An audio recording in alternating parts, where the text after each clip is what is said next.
नमस्कार। एस्ट्रोफील्ड astro analysis में आप लोगों का स्वागत है। मैं हूं श्री देवव्रत।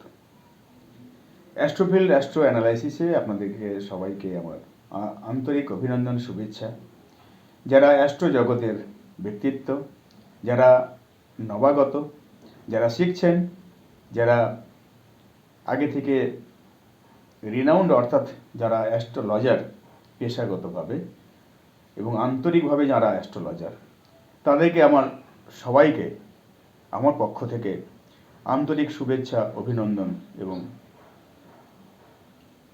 শুভেচ্ছা জানাচ্ছি। কারণ আমি অ্যাস্ট্রো ফিল্ডের কথাটাই বিশেষ করে বলছি। আমার যে ডিসকাশনটা হচ্ছে আপন অ্যাস্ট্রো ফিল্ড অর্থাৎ অ্যাস্ট্রোলজি গ্রাউন্ডেই কিন্তু আমার ডিসকাশন, অন্য কোনো গ্রাউন্ডে আমি যাচ্ছি না। তাই অ্যাস্ট্রোলজি যারা করছেন, যারা অ্যাস্ট্রোলজার, এই জ্যোতিষ চর্চার মধ্যে যারা আছেন, তাদেরকে আমার কিন্তু তাদেরকে আমি ডেডিকেট করছি এই ভিডিওটা। তাদের উদ্দেশ্যে আমার রইল, जो अभी सीखने आए हैं, जो new Qamar and in professionally जो एस्ट्रोलॉजर हैं, सभी को मेरा आंतरिक शुभेच्छा। क्योंकि ये जो फील्ड है एस्ट्रोलॉजी का, मेरा जो डिस्कशन है एस्ट्रोलॉजी का ऊपर, इसीलिए ground of astrology, analysis of astrology, किसी का कोई बार्थ चार्ट एनालिसिस करना हो तो एस्ट्रोलॉजी का ग्राउंड से, उन्हीं का एस्ट्रोलॉजी का दृष्टिकोण से किस तरह विचार किया जाता है, जो वही मेरा डिस्कशन का विषय वस्तु है। इसीलिए स्पेशली एस्ट्रो परिवार, एस्ट्रो फैमिली का ऊपर मेरा ये डेडिकेट दिस वीडियो। तो चलिए दोस्तों, हम आज डिस्कशन जारी रखते हैं। ये जो डिस्कशन है मेरा आज का विषय वस्तु है, वो एस्ट्रोलॉजी का डिस्कशन जो है अभी मेरा ये क्रिएटिविटी का ऊपर, आर्टिस्टिक लेवल में। कोई सिने फील्ड में जाते हैं, कोई सिंगर हैं, कोई कैमरामैन है, कोई नृत्य शिल्पी हैं, जो सिने फील्ड या कुछ ग्राउंड लेवल का, एंटरटेनमेंट लेवल का जो प्रतिभा जो है जिसका अंदर है, वो उसको बस्ट आउट करने का किस तरह देखा जाता है, तो इसका सहज नियम हम बताएंगे। वेरी सिंपल सा नियम है, एकदम सहज नियम है। वो है हम लोग का राशि चक्र में, ये जो हॉरोस्कोप में 5th house in the respect of ascendant, 5th house is the creativity, field of creativity, and planet जो है, क्रिएटिविटी का प्लैनेट जो है वो है वेनस। ये फर्स्ट ऑफ ऑल, इसको द फर्स्ट रोल यही है, सिंपल सा है, बहुत ही आसान सा है। 5th हाउस से इसको विचार किया जाएगा एंड वेनस से संबंध रहेगा। अगर कोई एक्टिंग में है, एक्टर एक्ट्रेस जो हैं एक्टिंग ग्राउंड में रहते हैं, तो उनके लिए 5th हाउस बहुत ज़रूरी है। 5th हाउस लॉर्ड, इसको भी देखना है एंड वेनस को ज़रूर देखना है। ये तीनों का, फर्स्ट ऑफ ऑल, ये तीनों का संबंध, संतुलन ठीक रहना चाहिए। और एंटायर इनका जॉब में यानी इनका करियर में इसका कनेक्शन जरूर रहेगा। वो 10th हाउस में, 10th हाउस के साथ, 10th लॉर्ड के साथ इसका संबंध जरूर रहना है। तो इस तरह, ये तो हम आसान सा तरीका बता रहे हैं और आसान सा रूल्स बता दिए हैं, लेकिन इसको हकीकत में एक चार्ट में, एक या दो चार्ट में, यानी बहुत चार्ट में इसको एनालिसिस करके देखना है। जो रह चुके हैं, जितना सुनामधन्य जो व्यक्तित्व जो है, जो एक्टर हैं थे, एक्टर हैं, एक्ट्रेस थे, एक्ट्रेस हैं, जो सिंगर हैं, सिंगर थे, अभी भी जो सिंगर सिंगिंग लाइन में, सिंगिंग फील्ड में जो अपना टैलेंट को प्रदर्शित करते हैं, ये टोटल हॉरोस्कोप का ऊपर, इसका इंडिविजुअल एक एक हॉरोस्कोप का ऊपर हम लोग इसको डिस्कस करेंगे। हम इसका डिस्कस जारी रखेंगे, क्योंकि अगर हॉरोस्कोप के अंदर कोई अगर कुंडली के अंदर, कुंडली में अगर इसको संतुलन नहीं रहेगा, संतुलन इसका जो एडजस्टमेंट जो बोलते हैं, इसका जो एनालिसिस जो है होता है, जो विश्लेषण, अगर ये हम ये ग्राउंड में अगर नहीं रहते हैं, अगर नहीं मतलब यानी हम मुझे एक हॉरोस्कोप दे के इसको एनालिसिस करना बहुत ज़रूरी है। अगर हम कोई पोस्ट प्रेडिक्शन चर्चा करेंगे या एनालिसिस करेंगे, ये बहुत ही आसान रहेगा अगर प्री प्रेडिक्शन में इसका काम में आए। प्री प्रेडिक्शन में जो अभी मुझे या तो आपको या हम लोग को जो प्रेडिक्शन देना है कि कौन कौन ग्राउंड में वो अपना नाम कर सकते हैं, अर्निंग कर सकते हैं, यानी उनका सक्सेस कौन लाइन में है, कौन स्ट्रीम में है, ये देखना बहुत ज़रूरी है। अगर देखना है तो हम लोग को फर्स्ट ऑफ ऑल उनका इंडिविजुअल चार्ट में जाना है। इंडिविजुअल चार्ट में जाके फिर हम देखना है इसको, जो ग्राउंड में हम जो लेवल के बारे में हम बताए हैं, जो फील्ड के बारे में बताए हैं, वो पहले देखना है। फिफ्थ हाउस को देखना है। अगर वो सिने फील्ड में जाते हैं, अगर किसी का सिने फील्ड का, अगर कोई किसी का फोरकास्टिंग भी आप देख रहे हैं, आपको मिल रहा है कि भाई ये सिने फील्ड में अच्छा रहेंगे, वो किस तरह हम पहले देखेंगे, इसके बाद हम प्रेडिक्शन देंगे, फोरकास्ट करेंगे, किस तरह करेंगे। इसीलिए इसका जो सहज यानी आसान जो तरीका रूल्स हैं वो हम आपको पहले बता चुके हैं, और एक बार दोहरा रहे हैं कि फिफ्थ हाउस को देखना है, फिफ्थ लॉर्ड को देखना है, एंड कारक प्लैनेट जो है वेनस को देखना है। अगर कोई सिने फील्ड में, कोई एक्टिंग लेवल में रहते हैं, एक्टिंग फील्ड में रहते हैं, एक्टर एक्ट्रेस जो हैं, उनके लिए राहु का बहुत जरूरी होता है। वो कौन सा राहु? शुभ राहु, यानी पावरफुल राहु। अगर पावरफुल राहु लगन भाव में, यानी फिफ्थ हाउस में या तो नाइन्थ हाउस में बैठे हैं या दृष्टि देते हैं, एस्पेक्ट देते हैं, तो ये उनके लिए बेहतर होता है, एक्टर एक्ट्रेस के लिए। कोई अगर सिंगिंग लाइन में रहते हैं, सिंगिंग फील्ड में इनका अच्छा रहता है, तो उसका निदर्शन हम कैसे देखते हैं? सिंगिंग, वो वेनस को देखना है, फिफ्थ हाउस को देखना है, फिफ्थ लॉर्ड को देखना है, वेनस को देखना ही है। यहाँ राहु का बहुत ही जरूरी नहीं है, यहाँ जरूरी है थर्ड हाउस का, जुपिटर का, एंड वेनस तो है ही है, एंड मरकरी का। कोई नृत्य शिल्पी होते हैं, कोई डांसर होते हैं, उनके लिए fifth house, fifth lord, Venus and obviously Mars and Mercury को देखना चाहिए। क्योंकि मार्स और मरकरी जो एक्टिविटीज़, मरकरी जो होते हैं, जो हम मरकरी को बोलते हैं कि ये बालक ग्रह है, जैसे कि जो छोटे छोटे बच्चे हैं, वो बच्चे की तरह बिहेव करते हैं। इनका एक्टिविटीज़, इनका एक्टिंग, इनका टोटल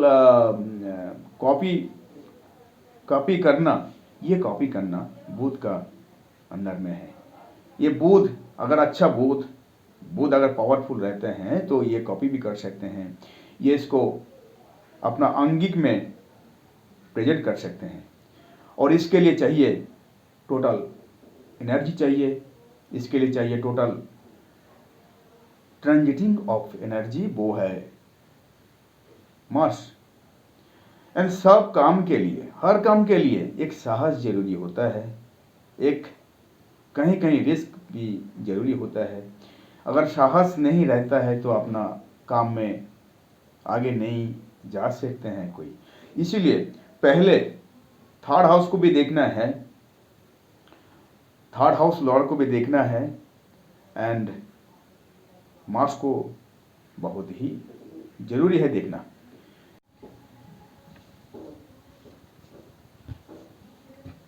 तो अगर कोई नृत्य शिल्पी होते हैं तो उनके लिए वीनस को देखना जरूरी है, fifth house fifth Lord. And fifth house fifth Lord Venus, and हम लोग को देखना है मार्स एंड मरकरी। ये मार्स एंड मरकरी दोनों, ये अपना मरकरी जो एक्टिविटी जो आंगिक है वो उसको रिप्रेजेंट करते हैं, और मार्स का जो है इनका जोश, तेज, इनका साहस, ये सब मार्स देता है। इसीलिए अगर कोई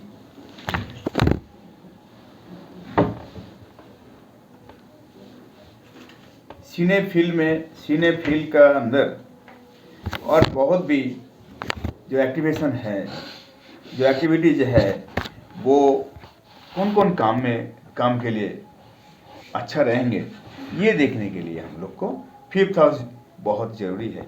और फिफ्थ हाउस फिफ्थ लॉर्ड देखना है, एंड ये कर्म भाव के साथ यानी 10th हाउस के साथ इसका क्या संबंध करके रहे हैं, इसको देखना है।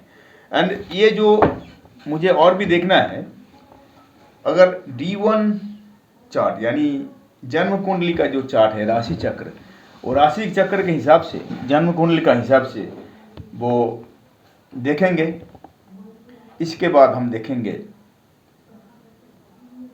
नवांश कुंडली, क्योंकि नवांश कुंडली वो भी जन्म कुंडली की तरह वो भी महत्वपूर्ण है, बहुत ही महत्वपूर्ण है। इसीलिए D9 या नवांश कुंडली का हम लोग देखेंगे इसका। एंड बाद में देखेंगे कौन फील्ड में, जो फील्ड में वो सेट करेंगे या एस्टेब्लिश्ड होंगे, वो D10 यानी दशमांश कुंडली में जाके हम इसको पता करेंगे। ये सहज आसान जो तरीका है, ये हम आपको पहले इसका रूल्स के हिसाब से बता दिए हैं। फिर आ जाएंगे एक चार्ट के बारे में। एक चार्ट हम स्क्रीन में आप लोग देख पाएंगे। स्क्रीन में एक आपको हम चार्ट दिखा रहे हैं। ये जो चार्ट है, एक मिनट, हम इसको थोड़ा सा टाइम लगेगा इसको हम लाने में।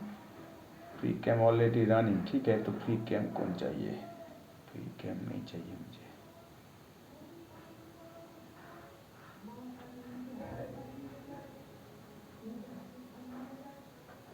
हाँ, ये हॉरोस्कोप हम आप स्क्रीन में देख पाएंगे, गौर करिएगा जरा सा। ये जो स्क्रीन में शिवाजी गणेशन 24 सितंबर 1928 17:30 यानी 5 शाम को 5:30 में इनका जन्म हुआ था। ये शिवाजी गणेशन बहुत ही पॉपुलर फेमस एक्टर थे। वो इन दिनों का जो रेखा है, एक्ट्रेस जो रेखा की पिताजी थे, वो एक पॉपुलर एक्टर के हिसाब से जाने माने थे। एंड ये पॉलिटिक्स में भी इनका इंटरेस्ट था, कुछ फाउंडेशन भी था इनका पॉलिटिक्स में। एंड लेकिन पॉलिटिक्स में खूब ज़्यादातर से ये सफल नहीं हो पाए। तो वही ग्राउंड हम थोड़ा इसको विचार करेंगे। पहले इनको हम देखेंगे ये जो सिने फील्ड में जो ये इनका टोटल फंडिंग या इनका सक्सेस, इनका टोटल एस्टेब्लिशमेंट एंड यहाँ पे सक्सेस जो है ये किस तरह दिखा जाता है। पहले हम जो इसका ये दे दिए हैं आपको, पहले हम शेयर किए हैं, इसका 5th हाउस देखेंगे। At first all time we have see the ascendant bhava and ascendant lord. पहले इसको देखना बहुत ज़रूरी है। कोई भी अगर भाव के बारे में विचार करते हैं तो पहले लगन भाव को देखिए, लगन भाव को देखिए, लग्नेस को देखिए, क्या स्थिति है, कहाँ बैठे हैं, क्या डिस्पोजिशंस ऑफ द एसेंडेंट लॉर्ड, इसको देखना जरूरी है। इसके बाद हम लोग जाएंगे भाव में। भाव यानी कौन फील्ड में, कौन सा फील्ड में ये कोई व्यक्ति अगर नाम करे, नाम कमाए या वहाँ सक्सेस रहें या उनका टोटल करियर वो लाइन में, वो फील्ड में इनका बीते, ये हम देखते हैं पूरा हॉरोस्कोप में किस तरह देखा जाता है। आइए चलिए दोस्तों, हम हॉरोस्कोप में सीधे जाते हैं। पहले देखिए, this is the birth chart. ये जो है जन्म कुंडली है। ये बर्थ चार्ट में पहले इनका तो हम बर्थ डिटेल्स बता दिए हैं, फिर भी दोहरा रहे हैं। 25 सितंबर 1928 एंड 1730 यानी शाम को 5:30 जगह का जो नाम है भिलुपुरम प्लेस ऑफ बर्थ, TOB बताए हैं एंड बर्थ डिटेल्स में हम डिटेल्स दिए हैं, यहाँ भी आप देख पाएंगे। नाम है शिवाजी गणेशन। रेखा जी अभी भी इन दिनों में अभी भी एक्ट्रेस हैं। अभी फिल्म में ज़्यादा उनका कंट्रीब्यूशन अभी थोड़ा सा कम हो गया, लेकिन जो ये भी जानी मानी एक कलाकार हैं रेखा, उनके पिताजी हैं ये शिवाजी गणेशन। बहुत बड़े कलाकार थे, अभी इन दिनों में नहीं है। तो आइए, इनका जो एसेंडेंट है, इनका जो लगन भाव है वो है कुंभ, एक्वेरियस में कुंभ लगन है। एंड इसका लगन का स्वामी यानी सैटर्न, ये सैटर्न जो है एसेंडेंट लॉर्ड एंड कहाँ बैठे हैं, वो बैठे हैं 10th हाउस में। गौर करिएगा, तो लगन भाव का स्वामी जो है सैटर्न, शनि महाराज, वो बैठे हैं 10th हाउस में, 10वां घर में, केतु के संग। राहु के साथ इनका संबंध है। राहु का एस्पेक्ट में है, केतु का संग में है, यहाँ 10th हाउस में, जहाँ से हम लोग कैरियर विचार करते हैं वहीं बैठे हुए हैं। और सबसे बड़ा बात यह है, सैटर्न जो है यहाँ आत्मकारक यानी हाईएस्ट डिग्री जो लीड करते हैं।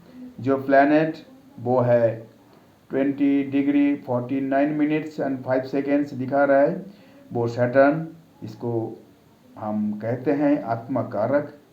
एंड अमत्त कारक जो है वो है जुपिटर यानी बृहस्पति,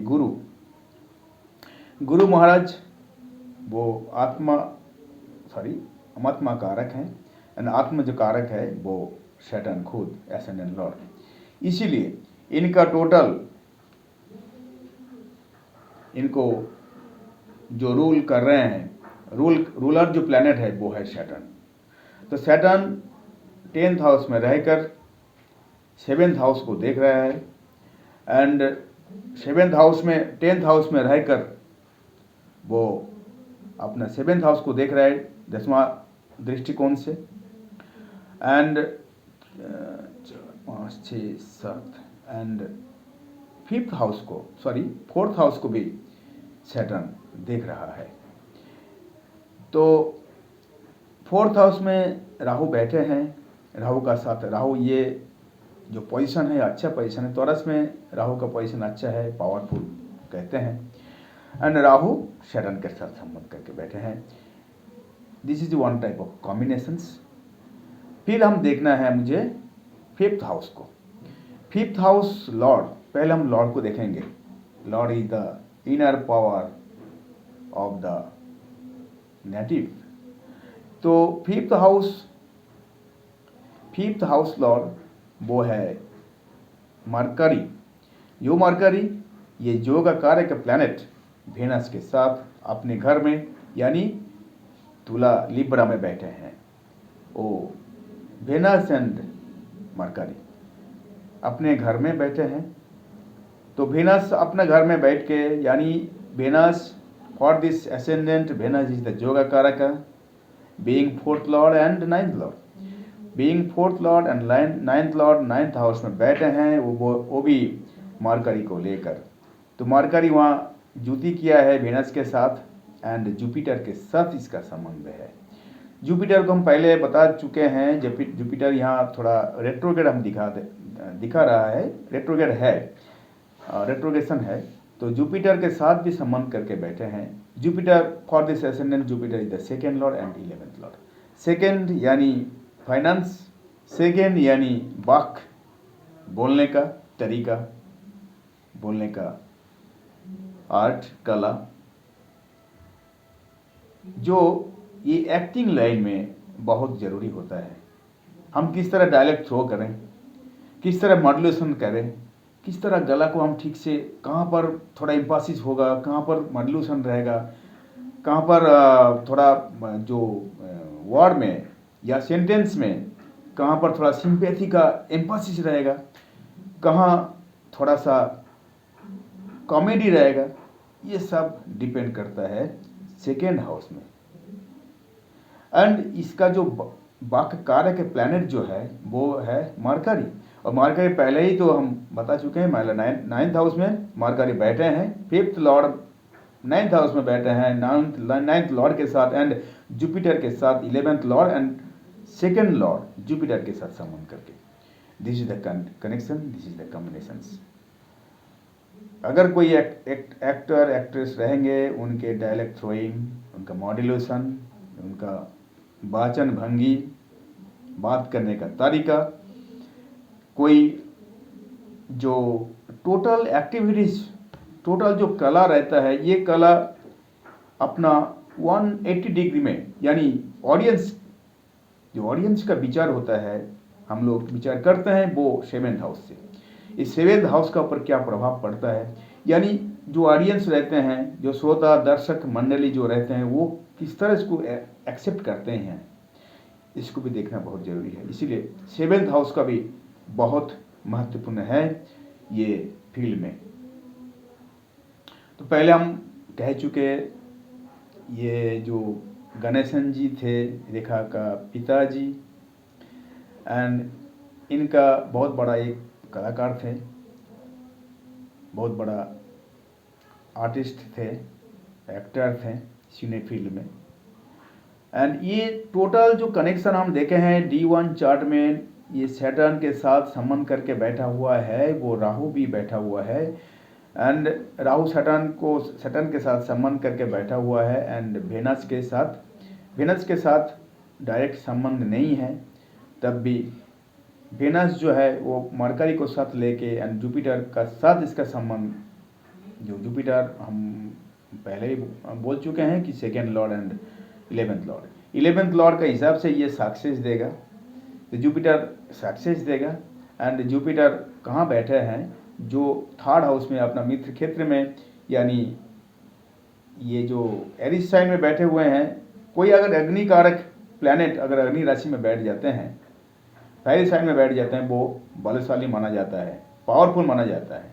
अगर कोई अग्नि कारक प्लैनेट अगर पृथ्वी राशि में अर्थ साइन में, अर्थ एलिमेंट में बैठ जाते हैं, अर्थ साइन में बैठ जाते हैं, वहाँ फलप्रोसू कहते हैं, रिजल्ट, वहाँ रिजल्ट मिलने वाला वही है, वहाँ रिजल्ट ज़्यादा देता है, वो प्रैक्टिकल रिजल्ट देते हैं। तो दोस्तों, हम देखे हैं यहाँ आसान जो तरीका है वो है आत्मकारक planet and lord of ascendant वो बैठे हैं 10th हाउस में अपने करियर का स्थान में, एंड वहाँ राहु के साथ संबंध जो राहु जो यहाँ है, राहु भी यहाँ उच्च माना जाता है। राहु का पोजीशन अच्छा है, पावरफुल है, and Rahu aspected to the Saturn also. And Venus के बारे में हम बोल चुके हैं। Venus is the 4th lord and 9th lord. वो अपना घर में अपना हाउस में बैठे हैं 9th हाउस में with 5th lord and connected to the Jupiter the 2nd lord and 11th lord. तो इसके साथ संबंध करके यहाँ बैठे हुए हैं। और ये जो हम देखेंगे ये थोड़ा नक्षत्र के हिसाब से भी हम देखेंगे। ये तो यहाँ पर जो दोस्तों आप देखे हैं यहाँ पर टोटल सिर्फ प्लेनेट दिखाई दे रहा है। इसका जो नक्षत्र में देखेंगे, पहले हम देखेंगे लग्न भाव का स्वामी सैटर्न बीइंग ए आत्माकारक का वो ज्येष्ठा नक्षत्र में बैठे हुए हैं, यानी 18 नंबर नक्षत्र ज्येष्ठा यानी बुध का नक्षत्र में बैठे हुए हैं। ये बुध का हम पहले बता चुके हैं, बुध जो है 5th Lord for this ascendant, 5th lord and 8th Lord. 8th Lord 5th Lord यानी इनका जो अपना जो प्लान जो क्षमता है, अपना जो टैलेंट है वो किसी का अंदर अंतर्निहित हो, मतलब अंदर रहता है। वो बाहर मालूम नहीं पड़ता है, बाहर में मालूम नहीं पड़ता ये इनका क्या एक्टिविटीज़ है, इनका क्या टैलेंट है या किस तरह इनका क्या गुणावली है, वो देखने से मालूम नहीं पड़ता है। वो अभ्यंतरीण, वो इनर अर्थ में है, इनर में है, वो अभ्यंतरीण अर्थ में है।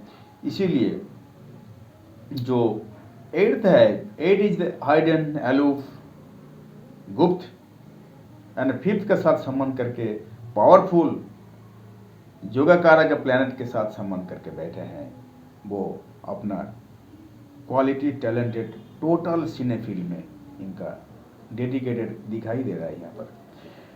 तो ये हम देखे हैं सैटर्न जो है ज्येष्ठ नक्षत्र में है। फिर 5th हाउस लॉर्ड वो मरकरी कहाँ बैठे हैं? मरकरी लिब्रा में बैठे हैं, लेकिन चित्रा नक्षत्र में, हस्ता चित्रा स्वाति। चित्रा यानी मंगल के मार्स के नक्षत्र में। मार्स का भी पोजीशन देखना पड़ेगा।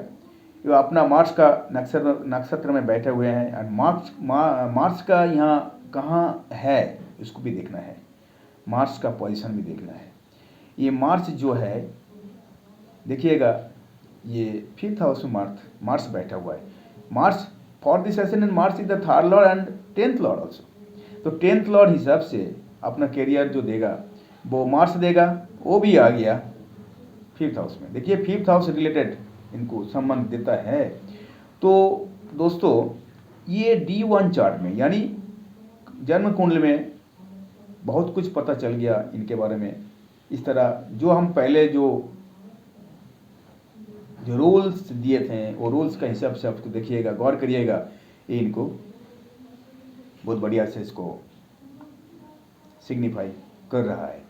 एंड मार्स देखेंगे, मार्स को नहीं देखेंगे, मार्स तो बुध को देख लिया है। बुध अपना मार्स के नक्षत्र में बैठे हुए हैं, मृगशिरा नक्षत्र में बैठे हुए हैं। अच्छा, मार्स भी बैठा हुआ है, वो भी बैठे हैं मृगशिरा, अपना नक्षत्र में बैठा हुआ है। और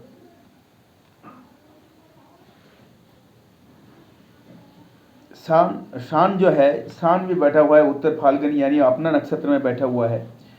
यह मून का भी यानी चंद्रमा का भी एक पोजीशन इनका भी देखना है, क्योंकि मून ना तो आत्मकारक ना तो अमत्य मून का position for this ascendant moon is the 6th Lord, इसको माना जाता है। 6th लॉर्ड मून छठा घर का मालिक जो है, जो स्वामी है, वो 12th हाउस में बैठे हैं, एंड वो भी सैटर्न के साथ संबंध करके बैठे हैं। तो छठा घर से क्या होता है, करियर भी यहाँ से डिपेंड करता है। लेकिन ये छठा घर से करियर किस तरह करियर होता है, कोई अगर नौकरी करे तो ये छठा घर से हम विचार करते हैं। यानी छठा घर से और क्या होता है, शत्रु का घर होता है, रोग का घर होता है। लेकिन ये 6th लॉर्ड अगर 12 में बैठे हैं तो इनका रोग का हिसाब से, शत्रु का हिसाब से ये भी हानिकारक मतलब इनका शत्रु नाश होगा, रोग का भी नाश होगा, क्योंकि ये जाएगा कैसे दे रहा है। लेकिन ये जो मून जो है, मन का परिस्थिति, मन का टोटल जो अपनापन जो है, जो मन का सिग्निफाई करता है, माइंड का सिग्निफाई करता है, अपना जो इमोशन का सिग्निफाई करता है, वो मून यहाँ एसेंडेंट लॉर्ड का साथ संबंध करके बैठा हुआ है। इसलिए यह भी जरूरी है, अगर मून वेनस के साथ अगर संबंध भी हो जाता है, ये भी अच्छा रहता है सिनेफिल के लिए। तो वेनस का हम स्टार देखेंगे, कौन सा नक्षत्र में वेनस बैठे हैं इसको देखेंगे पहले। तो वो भी चित्रा का नक्षत्र में बैठा हुआ है। वेनस एंड मरकरी दोनों ही चित्रा का नक्षत्र में, यानी मंगल की नक्षत्र में बैठा हुआ है। जो मंगल है वहाँ 5th हाउस में बैठा हुआ है। ये टोटल कॉम्बिनेशंस जो है ये जाता है उनका total significations of the field of सीने, यानी एक्टिंग का संबंध यहाँ पर आ गया। तो हम लोग जानते हैं गणेशन जी जो है, शिवाजी गणेशन जी जो हैं, वो जो थे वो बहुत बड़ा कलाकार थे। तो देखिए दोस्तों, ये D1 चार्ट यानी जन्म कुंडली से पता चल गया। फिर यहाँ हम देखेंगे D10 चार्ट में, D10 यानी दशमांश से कुंडली में देखेंगे। यहाँ दशमांश से कुंडली में हम क्या देख रहे हैं, लगन, जो इनका लगन का घर जो है वो वृश्चिक साइन में है। और यहाँ का जन्म कुंडली में जो प्लैनेट यानी आत्माकारक, अमात्माकारक and Mars and Venus and Mercury, ये सबका परिस्थिति, इसका पावर, इसका परिस्थिति जो है D9 में इसको पता चलेगा इसका कैसा अच्छा है या कोई वीक है।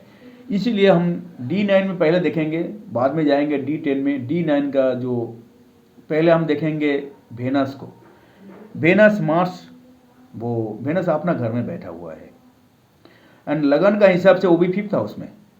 तो 5th हाउस का स्वामी 5th हाउस में बैठे हैं, वो भी वर्गोत्तमी है।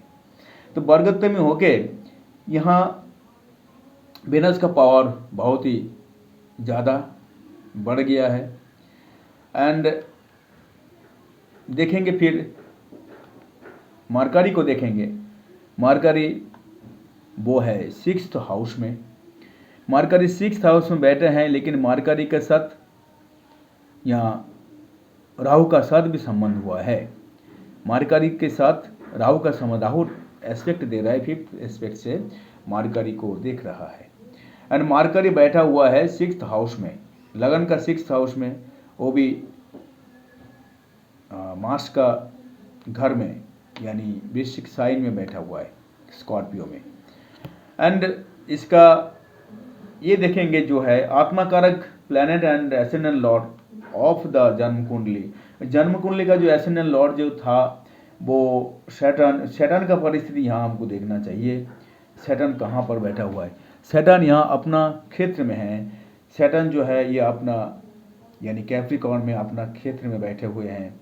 एंड एसेंडेंस ये जो सैटर्न जो है ये आत्माकारक जो नवंश कुंडली में जहाँ बैठते हैं, जो साइन में बैठते हैं, उसको कारकांश कुंडली भी बोलते हैं, कारकांश लग्न भी बोलते हैं। तो अगर कारकांश में है, ये अपना कारकांश में है, सैटर्न अपना घर में है, पावरफुल। एंड सैटर्न को अगर लगन मान के भी चलते हैं तो उसी हिसाब से सब ग्रह यानी वेनस, मरकरी, जुपिटर, मार्स, ये सबका कनेक्शन यहाँ भी देखना जरूरी है। तो नवंश कुंडली में सैटर्न पावरफुल है, और यहाँ मरकरी का भी पोजीशन जो है वो 6 छठा घर में है। लगन का स्वामी छठा घर में बैठा हुआ है, लेकिन ये थोड़ा सा कमज़ोर हुए हैं, लेकिन कोई ज़्यादा कमज़ोर नहीं है, क्योंकि लगन का स्वामी जहाँ बैठेंगे,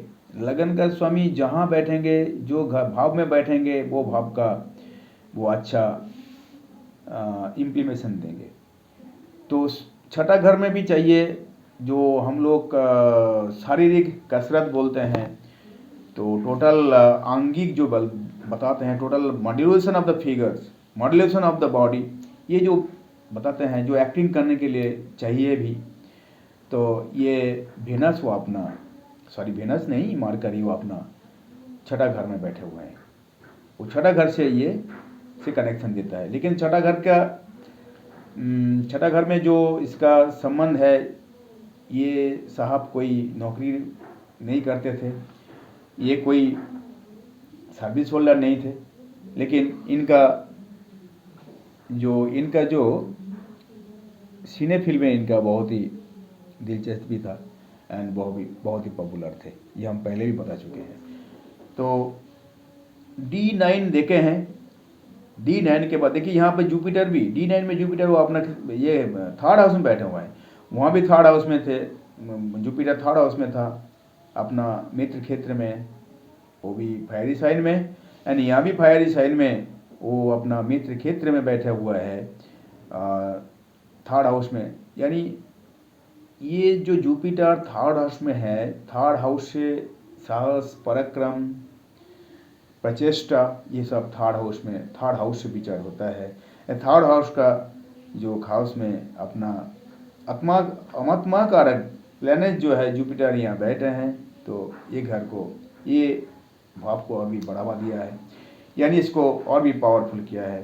तो Jupiter total powerful, total inclinations, total implementations जो है, ये टोटल जुपिटर बहुत बढ़िया तरीका से, अच्छा तरीका से ये दे रहा है। एंड लास्ट में हम आएंगे D10 में। D10 चार्ट यानी दशमांश कुंडली में यहाँ देखिएगा वेनस वो अपना क्षेत्र में है, वो भी मून के साथ है, मून के साथ है, वेनस के साथ में, मून के साथ में है। वेनस मून का संबंध अच्छा बढ़िया संबंध हुआ है, जो अपना सिनेफिल के लिए बहुत ज़रूरी है। यहाँ भी आर्टिस्टिक, ये दोनों आर्टिस्टिक प्लैनेट माना जाता है, एंड 5th हाउस तो आर्टिस्टिक जो फील्ड ऑफ आर्टिस्टिक, वो 5th हाउस से हम लोग विचार करते हैं। तो यहाँ भी देखेंगे हम, यहाँ एसेंडेंट है स्कॉर्पियो में, वहाँ बैठा हुआ है मरकरी, वहाँ भी बैठे हैं मरकरी यानी बुध वहाँ बैठे हैं, एंड एसेंडेंट लॉर्ड मार्स वो 9th हाउस में है 10th हाउस के साथ। ये 9th और 10th का रिलेशन जो है, लेकिन ये मंगल या मार्स जो है सन के साथ, ये जो है वाटरी साइन में बैठे हैं, लेकिन ये थोड़ा सा इनको थोड़ा वीक पॉइंट यहाँ पे देखते हैं, क्योंकि 10th हाउस जो है टोटल एक्टिविटीज, कैरियर यहाँ डिपेंड करता है, एंड 9-10th का रिलेशन जो है वो अपना पॉलिटिक्स लेवल में, पॉलिटिकल फील्ड में वो इनका इंक्लिनेशन रहेगा। लेकिन यहाँ पर क्योंकि ये मार्स जो 9th हाउस में है, स्थान इनका जो स्थान बल मिला है 9th हाउस में, स्थान बल मतलब यानी त्रिकोण भाव में बैठा हुआ है, वो भी 9-10 कनेक्टेड, लेकिन ये जो है वाटरी साइन में ये थोड़ा सा वीक पावर दिखाई देता है, क्योंकि मार्स यहाँ हम लोग जानते हैं डेबिलिटेटेड है। तो ये मार्स का डेबिलिटेशंस एंड सैटर्न के साथ संबंध, राहु के साथ सान के साथ सैटर्न का संबंध, ये उनका पॉलिटिकल ग्राउंड में कोई अच्छा तरक्की नहीं दिया, यानी इनका बढ़ावा नहीं दिया उनका। लेकिन इनका इंटरेस्ट था, वो भी कोई पार्टी फाउंडेशन, वो भी एक पार्टी फॉर्मेशन हुआ था, लेकिन वो पार्टी में वो अपना क्षेत्र में कभी आगे नहीं जा पाए। कोई जूनियर उससे कंटेम्पोररी कोई जूनियर वो अपना पॉलिटिकल ग्राउंड में अच्छा काम किए हैं, नाम किए हैं, सक्सेस मिला है, लेकिन इनको नहीं मिला है। यही बात है। वो 9-10 का कनेक्शन तो हुआ जरूर, लेकिन 9th में जो मंगल है, मार्स है, वो डेबिलिटेटेड है, इसीलिए ये थोड़ा सा वीक पावर दिखाई देता है। एंड इनका जो वेनस यहाँ पर जो सिनेफिल के बारे में अगर बताएं तो जो वेनस जो है मून के साथ बैठा हुआ है, वो अपना साइन में बैठा हुआ है, most powerful, and 12th house में बैठा हुआ है। 12th हाउस में बैठा हुआ यानी 12th यानी बाहर, यानी इनका जो कनेक्शन जो है, रिलेशंस बाहर एब्रॉड कंट्री के साथ भी रहता है, एब्रॉड रिलेशन रहेगा जो 12th का कनेक्शन है। And for this ascendant Scorpio के लिए जो 5th लॉर्ड वो जुपिटर, जो आत्मा कारक प्लैनेट हम पहले बता चुके हैं, वो 11th हाउस में बैठा हुआ है। 11th हाउस में बैठ के वो अपना घर को देख रहा है, 5th हाउस को देख रहा है, ये कनेक्शन दे रहा है इधर, बहुत बढ़िया से कनेक्शन इनको मिल रहा है। लेकिन 5th जुपिटर वेनस का कनेक्शन बहुत अच्छा है, बहुत ही अच्छा है, और सैटर्न का भी पोजीशन बहुत अच्छा है। लेकिन सैटर्न के साथ अगर जुपिटर का संबंध बढ़िया तरीक़ा से अगर नहीं होगा, यहाँ जुपिटर सैटर्न का कनेक्शन तो हुआ है, लेकिन D1 में कोई खास तरीका यहाँ पर है नहीं, कोई खास यहाँ पर कोई कम कनेक्शन से नहीं आया है, नहीं मिला है। लेकिन D9 में कनेक्शन तो जरूर मिला है, D10 में कनेक्शन तो जरूर मिला है, सन एंड जुपिटर मिला है, लेकिन कोई खास नहीं है। और एक बात देखना भी चाहिए, Jupiter is the retrograde, Jupiter यहाँ पर बकरी है, रेट्रोगेट है, और जुपिटर सैटर्न के साथ संबंध जरूर हुआ है, लेकिन ये जो सैटर्न जो है अपना क्षेत्र में महिर है, वो अपना घर में मोस्ट पावरफुल है। उसी हिसाब से अगर 5th लॉर्ड को देखा जाए, 5th लॉर्ड के साथ संबंध हुआ है, वो किसके साथ हुआ है, 3rd एंड 4th लॉर्ड के साथ हुआ है।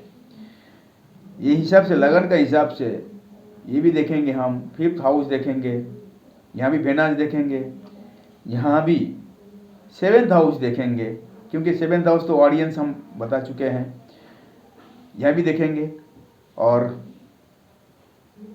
5th हाउस लॉर्ड वो भी देखेंगे। 5th house Jupiter, 5th house देखेंगे, यहाँ पर हम देखेंगे वेनस एंड मरकरी, इसको भी देखेंगे। मरकरी अपना लगन में बैठा हुआ है, वेनस अपना घर में है, वो भी मून के साथ है, moon is the 9th Lord, moon is the line for this ascendant, ये कनेक्शन है, 12th कनेक्शन है। और 5th हो गया, वेनस हो गया, एंड 10th हाउस लॉर्ड जो है वो है सन, वो अपना सन जो है सैटर्न के साथ संबंध करके बैठा हुआ है, एंड वो अपना नाश स्थान में गया है, अपना स्थान से वो 12वां घर में गया है, यानी 9th हाउस में गया है। तो 9th हाउस में दोनों प्लैनेट जो अग्नि कारक प्लैनेट जो है मार्स एंड सन, दोनों ही यहाँ पर अग्नि, ये जो वाटरी साइन में बैठा हुआ है, यानी शनि के साथ यानी सैटर्न के साथ संबंध करके बैठा हुआ है। ये थोड़ा सा इनका वीक पावर दिखाई देता है, इसीलिए कोई राजनीतिक क्षेत्र में ये कोई ज़्यादा इनका पहुंच नहीं आया है, वहाँ पर कुछ सक्सेस ज़्यादा नहीं मिला है। और पार्लियामेंट्री रिलेशंस जो है वो 9th 10th विथ 11th होना ज़रूरी है, विथ 11th होना बहुत ही ज़रूरी है। तो ऐसा कुछ कनेक्शन यहाँ देखने को नहीं मिल रहा है। लेकिन सिनेफील का हिसाब से जो अपना एक्टिंग का करियर में वो अपना नेम फेम उनको मिला है एंड उनका इम्प्रूवमेंट, इनका टोटल सक्सेस यहाँ मिला है। जैसे कि D1, D9 एंड D10 का हिसाब से हम देखे हैं। तो इसी तरह दोस्तों इस तरह हमको देखना पड़ेगा, ना सिर्फ जन्म कुंडली, ना सिर्फ नवांश कुंडली, या करियर के लिए दशमांश कुंडली भी बहुत ही ज़रूरी है, बहुत ही ज़रूरी है। And total success in all area वो षष्ठांश D60 में पता चल जाएगा टोटल। यहाँ भी देख सकते हैं जो D60 षष्ठांश कुंडली जो D60 बोलते हैं, ऑल एरिया लिखा हुआ है, ऑल एरिया का विचार यहाँ होता है। तो ये भी हमको टोटल पता चल जाएगा।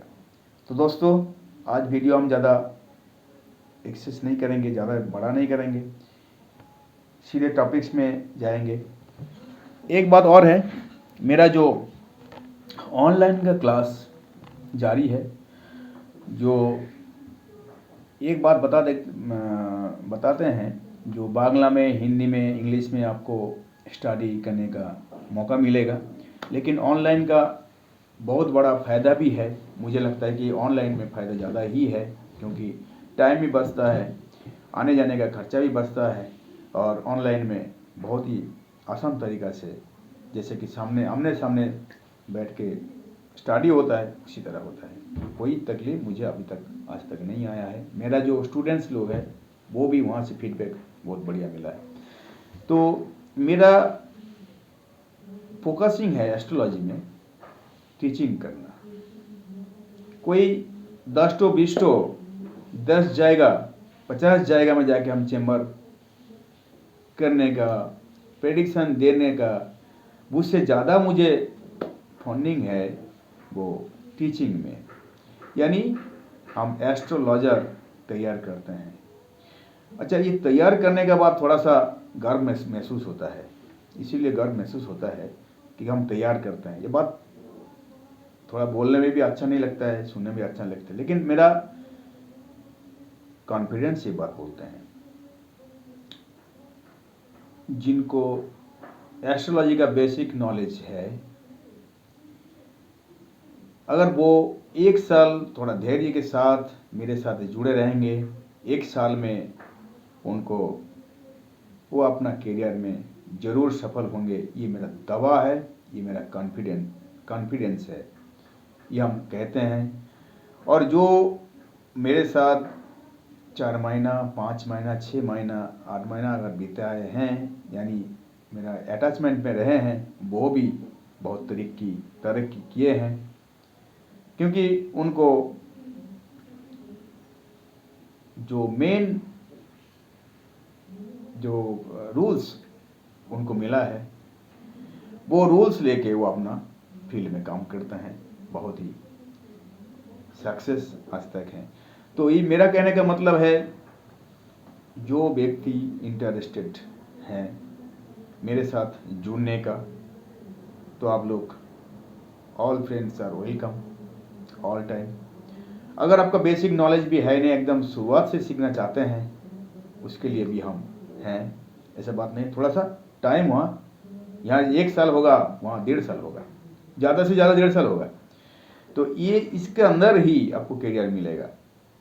जैसे कि ये जो एस्ट्रोलॉजी सब्जेक्ट है, बहुत ही वास्ट सिलेबस है, बहुत ही वास्ट सब्जेक्ट है। ये सब्जेक्ट कोई 1 साल, 2 साल, 5 साल में नहीं सीखने को मिलता है। आपका चर्चा जारी रहेगा, आपका एनालिसिस जारी रहेगा, तब भी आप ये 1 साल में या 1.5 साल में, जो हम एज पर मेरा कॉन्फेसिंग है, हम जो कह रहे हैं, वो आप सक्सेस में आएंगे। क्योंकि मेरा जो तजुर्बा है, मेरा जो कॉन्फिडेंस है, बहुत दिन का है। ये हम जो मेरा स्टूडेंट्स है उनके ऊपर हम इसको देते हैं, बोलते हैं, बताते हैं, उनका भी कॉन्फिडेंस लेवल और भी ज़्यादा होता है। तो इसीलिए अगर आप लोग चाहते हैं, कोई भी चाहते हैं मेरे साथ जुड़ने के लिए, आप लोग कांटेक्ट कर सकते हैं। मेरा स्क्रीन में कांटेक्ट नंबर जा रहा है, आप देख पा रहे हैं, कांटेक्ट करिए। हाँ, आप दुनिया में जिस कोने में रहते हैं, वो कोने से भी, वहीं से भी आप टाइम निकाल कर आप मेरे साथ जुड़ सकते हैं। सप्ताह में एक दिन, 1 डे इन ए वीक आप क्लास कर सकते हैं। एंड आपको यहाँ क्लास करने के लिए मिनिमम 2 घंटा आपको टाइम देना पड़ेगा, नहीं तो नहीं होगा। कभी कभी टाइम थोड़ा ज़्यादा भी लगता है। 1 डे इन ए वीक। और एक तो एडवांटेज हम दिए हैं, जैसे कि अभी सबको तो काम धाम भी करना है। काम करने के बाद रात 8 बजे, 7 बजे, 6 बजे से लेकर अप टू 10 तक, रात अप टू 10 तक ये हम पढ़ाते हैं। ये मेरा पैशन है, ये मेरा फैशन है। टोटल हम आप लोगों के लिए हैं जो सीखना चाहते हैं, ठीक तरीक़ा से एस्ट्रोलॉजी सीखना चाहते हैं, ठीक तरीक़ा से, ये हम एम्फासिस कर रहे हैं। क्योंकि और एक बड़ा बात है, astrology in the medical ground. Medical astrology का हिसाब से इसका थोड़ा सा टाइम और ज़्यादा, इसका कोर्स अलग होता है। लेकिन ये जो मेडिकल एस्ट्रोलॉजी, ये ऐसा एक सब्जेक्ट है, वो इस सब्जेक्ट से कोई व्यक्ति अगर एस्ट्रोलॉजर ठीक से इसको पढ़ पाए तो एक डॉक्टर, मेडिकल प्रैक्टिशनर्स, उनका साथ भी, उनका लेवल में भी जाके ये इनको डायग्नोसिस कर सकते हैं। जो हम ये भी कह रहे हैं, दवा के साथ कह रहे हैं कि अगर कोई डॉक्टर कोई किसी का इलाज नहीं कर पाते हैं, या तो इनका रोग का ठीक से जानकारी नहीं मिलता है उनको, या डिजीज क्योर नहीं होता है, इसके लिए, उसके लिए ये एस्ट्रोलॉजी बहुत ही महत्वपूर्ण है। मेडिकल एस्ट्रोलॉजी हिसाब से जानते हैं ये कहाँ, जो रोगी को कहाँ, किस तरह, कौन जायगा में, कौन ऑर्गन में, किस ऑर्गन में इनका जो डिजीज छुपा रहता है, ये इनको पता चल जाता है। ठीक से पढ़ना पड़ेगा, ठीक से जानना पड़ेगा। इसका तरीका कुछ थोड़ा सा कॉम्प्लेक्स है, लेकिन ज़्यादा नहीं है। इसको इसीलिए प्रेडिक्शन लेवल को बहुत बढ़िया से सीख लेना है, जान लेना है। इसके बाद मेडिकल एस्ट्रोलॉजी का ऊपर हम रिसर्च कर सकते हैं, हम लोग छानबीन कर सकते हैं। ये बहुत ही फ़ायदेमंद रहता है। मेरा प्रैक्टिकल नॉलेज, मेरा ये बात बोल रहा है, मुझे ये प्रैक्टिकल, मुझे ऐसा थोड़ा सा मुझे कॉन्फिडेंट देता है। हम मेडिकल एस्ट्रोलॉजी का ऊपर कुछ दूसरा तरीका से हम मेडिकल एस्ट्रोलॉजी का हम प्रेडिक्शन करते हैं, या इनका छानबीन करते हैं। ये जो मेरे साथ हैं, मेरे साथ जो दोस्त हैं, मेरे साथ जो फ्रेंड्स हैं, जो स्टूडेंट्स हैं, जो मेरे साथ जुड़े हुए हैं, वो जानते हैं किस तरह से हम प्रेडिक्शन करते हैं मेडिकल एस्ट्रोलॉजी का से। और एक बड़ा बात हम कह रहे हैं, मेडिकल एस्ट्रोलॉजी के ऊपर हम बहुत शीघ्र ही, जल्दी ही एक ये करने वाले हैं, यानी वर्कशॉप देने वाले हैं। लेकिन ये वर्कशॉप होगा नॉन सर्टिफिकेशन वर्कशॉप, क्योंकि हम सर्टिफिकेट नहीं देते हैं, हम कोई इंस्टीट्यूट नहीं है। मेरे साथ रह के आप जान सकते हैं, समझ सकते हैं, सीख सकते हैं। लेकिन सर्टिफिकेट में मेरा कोई इंटरेस्ट नहीं है, सर्टिफिकेट हम नहीं देते हैं।